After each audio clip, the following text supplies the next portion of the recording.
தாயே தோதிசை. பாபிலோனின் சிறையிருப்பை திருப்புகிற பொழுது நாங்கள் சொப்பனம் காண்கிறவர்கள் போல இருந்தோம் என்று வேதம் சொல்ல, கண்ணீரோடு உழைக்கிறவன் எந்திரத்தோடு அல்பார்.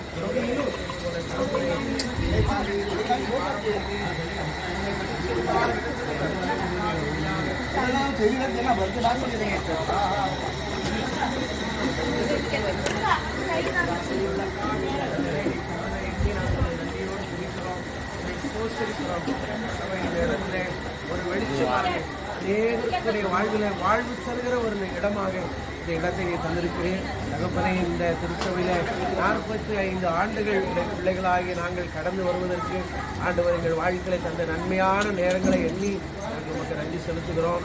இந்த அதிசயமான இந்த அற்புதமான நாளில் தகப்பனே, வருகிறவர்கள் எல்லாருக்கும் நல்ல ஒரு ஆகாரத்தை கொடுக்கத்தக்கதாக, ஆனால் அவங்களுக்கு கல்யாண வீட்டில் கடைசி பந்தி வரைக்கும் சிறந்த ரசம் கொடுக்கப்பட்டது போல இந்த நாளிலே சிறந்த விருந்து வழங்கப்படும்படியாக